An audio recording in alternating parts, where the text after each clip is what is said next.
दोस्तों, इस कहानी को आपको बहुत ही ध्यानपूर्वक सुनना और समझना होगा। इस कहानी की हर एक सीख को अपने जीवन में उतारना होगा, तभी इस कहानी का मकसद पूरा हो सकेगा। क्योंकि इस कहानी में कुछ ऐसे रहस्य हैं, कुछ ऐसी बातें हैं जिन्हें जानने के बाद आपको ये एहसास होगा कि आपका सबसे बड़ा धन क्या है। आपका सबसे बड़ा ऐश्वर्य हमारा स्वास्थ्य ही है। तो चलिए कहानी शुरू करते हैं। दोस्तों, इस दुनिया में ताकतवर को ही नीति की यहाँ जगह मिलती है, कमजोरों की यहाँ कोई जगह नहीं। यह बात आपने सुनी ही होगी और इस बात से आप भली भांति परिचित भी होंगे। इस बात में कोई शक नहीं कि पुराने जमाने में जो लोग हुआ करते थे वो आज के ज़माने के इंसानों से कहीं ज़्यादा ताकतवर थे। और ऐसा इसलिए है क्योंकि वे लोग जिंदा रहने के लिए खाना खाते थे और आजकल के लोग सिर्फ जीभ के स्वाद के लिए खाना खाते हैं। आप एक और तथ्य से वाकिफ होंगे कि एक रोटी से 10 गुना ज़्यादा ताकत आटे में होती है। आटे से 10 गुना अधिक ताकत दूध में होती है और दूध से 8 गुना अधिक ताकतवर मांस आहार होता है और मांस आहार से 10 गुना ज़्यादा ताकतवर घी होता है। लेकिन यदि आप आज के समय पर देखेंगे, यदि किसी व्यक्ति को खाने के लिए दिया जाए तो वो ज़्यादा से ज़्यादा 1 चम्मच ही उसका सेवन कर सकता है, उसके ऊपर वो नहीं खा पाएगा। लेकिन यदि हम पुराने ज़माने के इंसानों की बात करें तो उस समय पर घी उनका सर्वश्रेष्ठ भोजन होता था। आपने महाराणा प्रताप के बारे में सुना ही होगा। वो जितना वजन लेकर युद्ध भूमि पर लड़ते थे उतना वजन तो आज के 4 आदमी भी नहीं उठा पाएंगे। इसीलिए कहा जाता है कि तब के जमाने के लोग सच में जीवन जीते थे और आज के लोग तो केवल जबरदस्ती इस जीवन को जी रहे हैं। बहुत समय पहले की बात है, एक छोटा सा राज्य था। उस राज्य का राजा बहुत दयालु था और वहाँ की सेना भी बहुत पराक्रमी थी। उस सेना में एक ऐसा व्यक्ति भी था जो अत्यधिक पराक्रमी था और वह उस राज्य का सर्वश्रेष्ठ योद्धा था।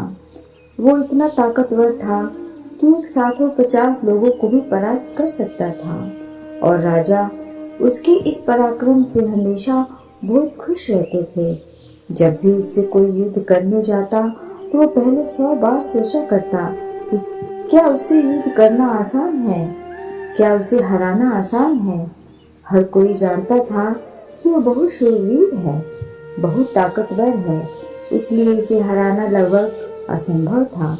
अपने राजा के लिए हमेशा तत्पर रहता, अपने राज के राजा के लिए, अपनी प्रजा के लिए जो कुछ उसे अच्छा होता वह उसे अवश्य करता। एक बार की बात है, वह शूरवीर योद्धा अपना पराक्रम दिखा रहा था। उसी वक्त उसके दोनों पुत्र वहां पर आए हुए थे।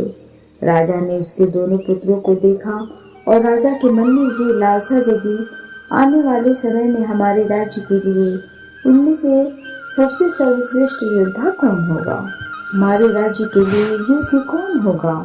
यह बात जब उस योद्धा के कानों में पड़ी तो वो अत्यधिक चिंतित हो गया।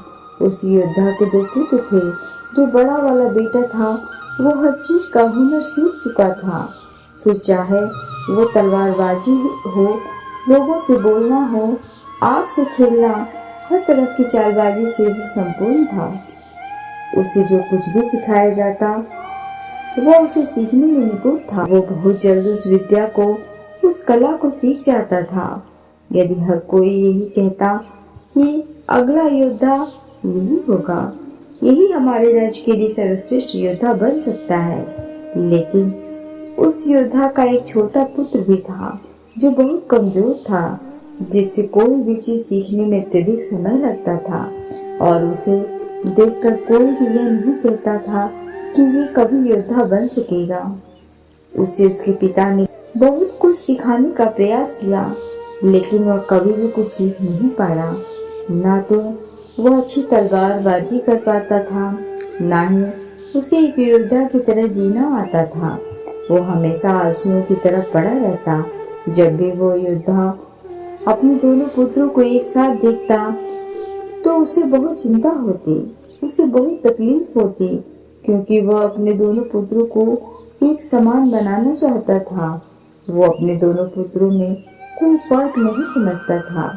लेकिन जब भी कोई ये कहता कि बड़ा पुत्र अत्यधिक बलवान है, शूरवीर है, वह एक योद्धा जरूर बनेगा, और जब वहीं पर छोटे बच्चे के लिए कोई ये कहता ये तो कमजोर है, आलसी है, ये भला क्या कर पाएगा, यह सुन उस योद्धा को बहुत तकलीफ होती, बहुत दुख होता। लेकिन वो योद्धा यह जानता था कि इसमें उसके छोटे बेटे की कोई गलती नहीं है। उसका व्यवहार दूसरों से अलग है और ये दूसरों से थोड़ा कमजोर है, लेकिन इससे कुछ बातों का ध्यान रखना होगा, तभी ये दूसरों के साथ पराक्रमी बन सकता है, दूसरों जैसा तलवारबाज बन सकता है, दूसरों जैसे सर्वश्रेष्ठ योद्धा भी बन सकता है। इस बात का ध्यान रखते हुए वो योद्धा अपने उस बेटे को लेकर एक गुरु के पास पहुंचा। ये वही आश्रम था जहां उस योद्धा ने भी शिक्षा ग्रहण की थी। वह उस गुरु को भली भांति जानता था और ये भी जानता था कि वो गुरु उसके छोटे बेटे को शिक्षा अवश्य देंगे, जिससे वहां भी अन्य लोगों की तरह पराक्रमी और शूरवीर बन सकता है। वो भी उन गुरु के पास ले गया, उन्हें प्रणाम किया और कहने लगा, हे गुरु, मैं चाहता हूँ कि मेरा बच्चा आपसे शिक्षा ग्रहण करे।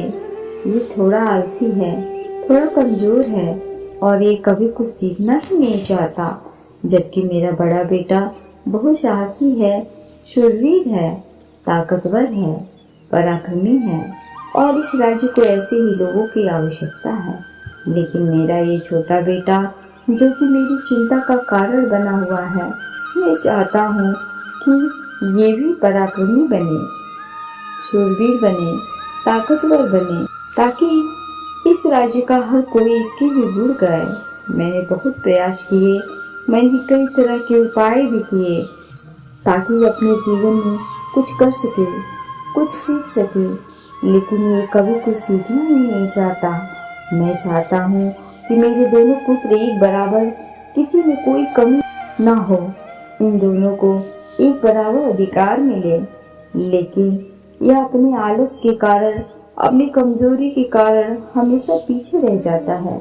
मैंने इसे कई बार समझाया, लेकिन यह है कि मेरी बातों को मानता ही नहीं। मैं अपने दोनों बेटों में कोई भेदभाव नहीं रखना चाहता, मैं दोनों को एक बराबर बनाना चाहता हूँ। उस योद्धा की ये सारी बातें सुनकर वो गुरु उस योद्धा से कहते हैं, मैं जानता हूँ तुम्हारे पुत्र को क्या तकलीफ है, मैं इसे वैसा ही बना दूंगा जैसा तुम चाहते हो, लेकिन इसके लिए तुम्हें इसे कुछ दिन के लिए मेरे पास यहाँ पर आश्रम में छोड़ना होगा, और मैं तुम्हें यकीन दिलाता हूँ कि जब तुम वापस इसे लेने आओगे तो तुम्हें तुम्हारा यह पुत्र इस प्रकार नहीं दिखेगा। इसकी जगह पर तुम्हें वो पराक्रमी, वह ताकतवर बेटा मिलेगा जैसा तुम चाहते हो। वो गुरु अत्यधिक आत्मज्ञानी थे, बस उस योद्धा के पुत्र को देखकर यह समझ चुके थे कि उसे क्या तकलीफ है और उसे किस तरह से ठीक किया जा सकता है, उसे किस तरह से पराक्रमी बनाया जा सकता है, क्योंकि आखिर वो एक ऐसे योद्धा का पुत्र है जिसे अभी तक कोई हरा नहीं सका था। बस उसे इस बात का एहसास करवाना ही काफी था। उस गुरु के कहने पर अपने पुत्र को वहीं पर छोड़कर वापस अपने घर की ओर लौट जाता है। उसके बाद उस योद्धा का वह पुत्र एक शिष्य बनकर उन गुरु के आश्रम में रहने लगता है। वहाँ के सारे कामकाज करने लगता है, वहाँ पर वो सीखने लगता है, समझने लगता है, और इसी प्रकार कई दिन बीत जाते हैं। और एक दिन सही समय आने पर वो गुरु उस योद्धा के पुत्र से कहते हैं, चलो आज मैं तुम्हें कुछ दिखाना चाहता हूँ। इतना कहकर वो गुरु उस योद्धा के पुत्र का हाथ पकड़ लेते हैं और उसे लेकर एक पहाड़ी की ओर ऊपर की ओर बढ़ चलते हैं। उस पहाड़ी की ऊपरी छोर पर ले जाकर वो गुरु उस पुत्र से कहते हैं, आज मैं तुम्हें कुछ सिखाने वाला हूँ। पुत्र, तुम्हें ध्यान से सीखना होगा, क्योंकि यदि तुमने आज ये बात नहीं सीखी तो तुम अपने जीवन भर कुछ नहीं कर पाओगे, कुछ नहीं सीख पाओगे और हमेशा लोग तुम्हें कमजोर और असहाय समझेंगे और उसी दृष्टि से तुम्हें देखा जाएगा। धीरे धीरे कई दिन बीत चुके हैं और अब तुम्हारे घर जाने का वक्त भी करीब आ चुका है।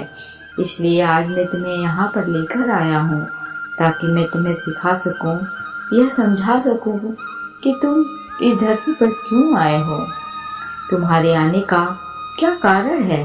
इतना कहकर वो गुरु उस पुत्र को ऊपर की ओर इशारा करते हुए कहते हैं, ऊपर ध्यान से देखो उस चील को। उस चील ने अपने पंजों में अपना नवजात शिशु रखा हुआ है।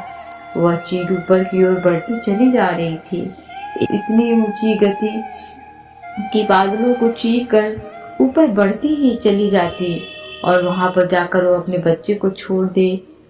यदि वो छोटा सा बच्चा डर गया, उसे यह समझ नहीं आ रहा था कि आखिर उस चील ने अपने ही बच्चे को इस तरह नीचे क्यों फेंक दिया।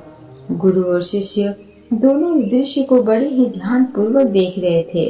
जैसे ही इस चील ने अपने उस बच्चे को नीचे की ओर छोड़ा, वो बच्चा तेजी से एक पत्थर की भांति नीचे की ओर गिरता चला जा रहा था और वह जब तेजी से नीचे आने लगा तो उसने कई बार कोशिश की, कई बार प्रयास किए कि वो अपने पंखों को खोल सके, फड़फड़ा सके, जिससे वह हवा की उस रुख का फायदा ले सके, वह भी उड़ सके।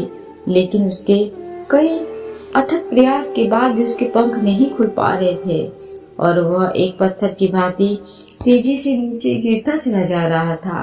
जैसे जैसे वो नीचे गिरता जा रहा था, उसकी माँ भी ठीक उसके पीछे ही थी। उसने ऊपर से अपने पंजे में फिर एक बार अपने उस बच्चे को पकड़ लिया। एक बार फिर वो चील अपने उस बच्चे को लेकर आकाश में ऊपर ऊंचाई की तरफ बढ़ती चली जाती है और फिर वो ऊंचाई पर जाकर अपने बच्चे को ठीक उसी प्रकार छोड़ देती है। यह देख उस बच्चे को कुछ समझ नहीं आ रहा था, आखिर चील अपने बच्चे के साथ ऐसा क्यों कर रही है। यदि उसके बच्चे को कुछ हो गया तो फिर क्या होगा। चील लगातार इसी प्रक्रिया को दोहरा रही थी। गुरु अपने उस शिष्य का हाथ पकड़ते हुए बस पेड़ की ओर आगे बढ़े जहाँ पर वह चील रहा करती थी और उस जगह को दिखाते हुए वो गुरु उस पुत्र से कहते हैं कि इस जगह को ध्यान से देख लो। ठीक इसी जगह पर वह चील और उसका बच्चा इस पेड़ पर रहते हैं। तुमने एक बात और गौर की, इस पेड़ पर तुम्हें अनेकों फूल देखने को मिल रहे होंगे, लेकिन जहाँ पर ये चील और इसका बच्चा रहता है वहाँ पर तुम्हें एक भी फूल नहीं नजर आएंगे, क्योंकि फूल बड़े ही कोमल होते हैं और वह चील चाहती फूलों को अपने साथ जहाँ पर रहती है उसे रख सकती थी, लेकिन वह जानती है कि फूलों में रहकर उसका बच्चा एक पक्षी बनेगा। लेकिन जब वो कांटों वाले घोंसले में रहेगा तभी एक चील बन पाएगा और एक चील के बच्चे को हर तरह की यातनाएं बचपन से ही सहनी पड़ती है ताकि वह अन्य पक्षियों की तरह कोमल ना बने, क्योंकि वह एक चील का पुत्र है और उसी चील की तरह अपना जीवन व्यतीत करना है। यदि वो बाकी पक्षियों की तरह बनेगा तो उसमें चील वाले वो स्वभाव नहीं होंगे, ना ही उसे कोई चील का पुत्र कह सकेगा। ठीक इसी प्रकार तुम भी एक शूरवीर योद्धा के पुत्र हो। यदि तुम चाहो तो अन्य लोगों की तरह अपना जीवन व्यतीत कर सकते हो, तुम फूलों का आनंद ले सकते हो, लेकिन तुम एक योद्धा के पुत्र हो, इसलिए तुम्हें भी कांटों की राहों पर चलना ही होगा। इन कांटों की राह पर चलकर ही तुम अपने आप को मजबूत बना पाओगे, अपने आप को शूरवीर और पराक्रमी बना सकोगे। ठीक वैसा ही ये चील भी कर रही है। वह भी अपने पुत्र को पराक्रमी और शूरवीर बना रही है और वो अपने बच्चे को उड़ान भरना सिखा रही है। वह बार बार जाकर अपने बच्चे को इसलिए नीचे पटक रही है ताकि उसका बच्चा खुद ब खुद उड़ान भरना सीख ले। जब भी चील किसी को जन्म देती है तो हर बार उसे वही सिखाना चाहती है जो उसने सीखा है। वह एक चील होने का उसे एहसास कराना चाहती है। किंतु यदि वही पुत्र किसी और पक्षी के घर पर जन्म लेता तो उसे इस तरह की यातनाएं नहीं सहनी पड़ती। उसे इस तरह से किसी भी क्रिया से नहीं गुजरना पड़ता। वह फूलों के घोंसले में रह सकता था। वह फूलों में पैदा होता और फूलों में ही खत्म हो जाता। लेकिन चील के बच्चे का एक नियम होता है, एक नियति होती है कि नियति उसे तभी जिंदा रखेगी जब वो पराक्रमी होगा, शूरवीर होगा। उसे वो सारे हुनर, वो सारे पराक्रम सीखने ही होंगे। ठीक उसी प्रकार तुम भी एक शूरवीर योद्धा के पुत्र, एक पराक्रमी योद्धा के पुत्र, इसीलिए तुम्हें भी वह हुनर सीखना ही पड़ेगा। अन्यथा अन्य पक्षियों की तरह तुम भी अपने जीवन में कुछ नहीं कर पाओगे। तुम भी एक दिन फूलों में जीकर फूलों में ही मर जाओगे। ये सब देखकर वो पुत्र उन गुरु के चरणों में गिर पड़ा, उन्हें प्रणाम किया और कहने लगा कि हे गुरुदेव, मुझे अपनी गलती का एहसास हो चुका है। मुझे यह पता चल चुका है कि मैं एक शूरवीर योद्धा का पुत्र हूँ और मुझे अपना जीवन इसी तरह से जीना है। मुझे इस हुनर को सीखना ही होगा। इतना कहकर वो गुरु और शिष्य वापस आश्रम की ओर लौट जाते हैं। वहाँ पर पहुँचने के बाद वह गुरु अपने शिष्य से कहते हैं, मैं तुम्हें कुछ ऐसी बातें बताने जा रहा हूँ जिसे तुम्हें अपने जीवन में उतारना होगा। यदि तुम इन बातों को अपने जीवन में उतार लेते हो और इसे तुम्हें जीवन भर याद रखना होगा। जो कुछ तुमने अभी उस चीज से सीखा है वो तुम्हारे लिए एक ऐसी सीख है जिससे तुम्हें कभी नहीं भूलना चाहिए। लेकिन तुम एक चील नहीं हो और चील के बच्चों की तरह तुम इन ज्ञान को भी अर्जित नहीं कर सकते। आखिर तुम एक इंसान हो और तुम्हें इंसानों की तरह ही अपने शरीर को बनाना होगा। आज मैं तुम्हें कुछ बातें बताने जा रहा हूँ जो तुम्हें अपने घर जाकर करनी होगी, जिससे तुम एक पराक्रमी योद्धा बन सकोगे और अपने शरीर को स्वस्थ रख पाओगे। क्योंकि एक शूरवीर हमेशा अपने शरीर का ध्यान रखता है और वो हमेशा अपने शरीर को चुस्तीला और फुर्तीला बनाए रखता है, जिसके कारण वो कभी बीमार नहीं पड़ता। तुम्हें भी इस बात का ध्यानपूर्वक ध्यान रखना होगा। तुम्हें सुबह जल्दी उठना होगा। 6 से 8 घंटे की नींद तुम्हारे लिए महत्वपूर्ण है। इससे ज़्यादा कभी मत सोना। सुबह जल्दी उठकर अपना जो हुनर है उसका अभ्यास करना। जिस प्रकार तुम्हारे पिता एक योद्धा हैं और सुबह जल्दी उठकर अपने सभी हुनरों का अभ्यास करते हैं, ठीक उसी प्रकार तुम्हें भी सुबह उठकर अपने सभी हुनर का अभ्यास करना होगा। योगा प्राणायाम करना होगा, जिससे तुम्हारा शरीर पूरी तरह से स्वस्थ होगा। और जितना तुम अपने शरीर को स्वस्थ रखोगे उससे भी ज़्यादा तुम अपने अंदर की शक्तियों को समर्थ बना पाओगे। और तुम्हें एक बात और याद रखनी होगी, जितना तुम्हें अपने ऊपरी शरीर का ध्यान रखना है उतना ही तुम्हें अपने भीतर के शरीर का भी ध्यान रखना है। अर्थात अपनी मानसिक शक्ति का भी तुम्हें ध्यान रखना होगा, इसे भी बढ़ाना होगा। और ये मानसिक शक्ति तुम्हें ध्यान से मिलेगी। इसलिए हमेशा ध्यान करना, हमेशा सुबह उठकर प्राणायाम करना, हमेशा सुबह उठकर योगा करना, यह तुम्हें मजबूती प्रदान करेंगे। और यदि इसके बाद भी तुम सुबह जल्दी नहीं उठ पाते, तुम इस आदत को नहीं अपना पाते, तो मेरा एक और सबक याद रखना कि जिस दिन तुम उठने में लेट हो जाओ, अर्थात जितना समय तुम देरी से उठो, अपने शरीर को उतनी ही कोड़ी मरवाना। जब तुम एक क्रिया 4 से 5 दिन करोगे तो तुम खुद ही अपने आप में वो बदलाव देख पाओगे, तो तुम अपने आप ही अपने समय पर उठना शुरू कर पाओगे। दूसरी बात जो तुम्हें हमेशा ध्यान रखनी है कि तुम्हें हमेशा स्वादिष्ट और स्वस्थ खाना ही खाना है। ऐसी चीज़ें कभी मत खाना जो तुम्हारे शरीर को नुकसान पहुंचाती है। हमेशा तुम स्वस्थ खाना ही खाना, जैसे हरी सब्जियां, फल, दूध, दही। तुम भोजन अपने शरीर के लिए करना, ना कि अपने जीभ के लिए, ना ही स्वाद के लिए। अगली बात वो गुरु अपने शिष्य से कहते हैं, तो जब भी तुम्हारे मन में कोई चिंता हो, कोई ऐसा विषय हो जिसे लेकर तुम बहुत चिंतित हो, तो ऐसी बात अपने घर परिवार में अवश्य बताना। यदि तुम इन बातों को अपने मन में रखते हो तो ये बातें तुम्हें मन ही मन कमजोर बनाती चली जाएंगी। ये चिंता तुम्हें अंदर ही अंदर खाती चली जाएंगी और तुम खोखले होते चले जाओगे। और याद रखना, जब हमारा मन बीमार पड़ता है तो वो हमारे शरीर को भी बीमार कर देता है। इसलिए कोई भी बात कभी छुपाकर मत रखना। हर बात अपने घर वालों और अपने परिवार को अवश्य बताना। आगे वो गुरु अपने उस शिष्य से कहते हैं, हमेशा सकारात्मक सोच रखना, कभी भी नकारात्मक विचार अपने दिमाग में आने मत देना। सबके जीवन में उतार चढ़ाव तो आते ही नहीं रहते हैं। सभी के जीवन में सुख और दुख लगा ही रहता है, कभी अच्छा तो कभी बुरा। जीवन इसी प्रकार चलता है।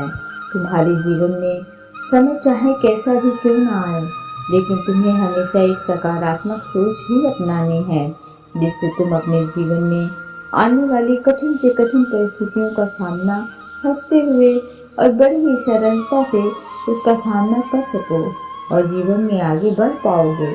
अगली बात जो तुम्हें याद रखनी चाहिए, तुम्हें हमेशा मुस्कुराते रहना है, क्योंकि एक योद्धा यदि चिंतित हो तो उसका राज्य भी चिंतित हो सकता है। और तुम्हारी मुस्कुराहट से ही सबको ताकत मिलती है। तुम एक शूरवीर योद्धा के पुत्र, तुम्हारी हंसी तुम्हारे चेहरे से अलग नहीं होनी चाहिए। तुम्हारा मुस्कुराते रहना ही तुम्हारे और तुम्हारे राज्य के लिए उचित है, और ये तुम्हारे राज्य को एक सकारात्मक ऊर्जा प्रदान करता है। और तुम्हारा मुस्कुराते रहना तुम्हारे लिए भी अच्छा है। यह तुम्हारे भीतर सकारात्मक ऊर्जा का प्रवाह करता है। गुरु अपने शिष्य को आखिरी सीख देते हुए कहते हैं, हमेशा अपने जीवन में दान पुण्य करते रहना, तो इससे कभी पीछे मत हटना। तुमने देखा होगा कि राजा महाराजा ऐसे होते हैं, क्यों दान के समय पर उनसे जो मांगा जाए वो सब देने को तैयार हो जाते हैं, फिर चाहे आप उनका राजपाट ही क्यों न मांग लें। दान पुण्य करना अत्यधिक जरूरी है, और ऐसा नहीं कि दान में तुम केवल धन ही दो, तुम किसी की मदद भी कर सकते हो। इसलिए दान पुण्य के समय पर तुम्हें कभी पीछे नहीं हटना चाहिए। जब हम दान करते हैं तो हमारे मन में एक अजीब सी खुशी महसूस होती है। हमारा मन बहुत खुश होता है, हम बहुत अच्छा महसूस करते हैं, और ये खुशी हमारे शरीर को और भी ज़्यादा मजबूत बनाती है। लोगों में यह गलत धारणा है कि जब हम दान करते हैं तो हमारी संपत्ति घटती है, लेकिन ऐसा नहीं है। जब हम दान करते हैं तो इससे हमारी संपत्ति घटती नहीं बल्कि बढ़ती चली जाती है। इसलिए दान करने से कभी पीछे मत हटना। जब भी तुम्हें मौका मिले, जैसा भी तुम्हें मौका मिले, तुम दान अवश्य करना। इतना कहकर गुरुवर शांत हो गए और शिष्य गुरु के चरणों में प्रणाम करके उनसे कहता है, हे गुरु, आपने जो मुझे शिक्षा दी है, ये शिक्षा मैं अपने जीवन भर याद रखूंगा, इसे मैं कभी नहीं भुला पाऊंगा। हे गुरु, अब मुझे आज्ञा दीजिए, मैं अपने घर जाना चाहता हूँ। अपने पिता की तरह एक पराक्रमी योद्धा बनना चाहता हूँ। इतना कहकर वह शांत हो जाता है और गुरु उसे आशीर्वाद देते हुए उस शिष्य को उसके घर जाने की आज्ञा प्रदान करते हैं। दोस्तों, उम्मीद है कि आपने आज की इस कहानी से जरूर कुछ न कुछ सीखा होगा। तो आज की इस कहानी में आपने जो कुछ भी सीखा है, आप उसे अपने जीवन में जरूर उतारेंगे, क्योंकि ये बातें आपका जीवन बदल कर रख देंगी। और अगर आपको ये कहानी थोड़ी सी भी अच्छी लगी हो तो इसे अपने दोस्तों के साथ शेयर जरूर करें और हमें कमेंट बॉक्स में कमेंट करना ना भूलें। साथ ही वीडियो को लाइक और चैनल को सब्सक्राइब करना ना भूलें। Thanks for watching.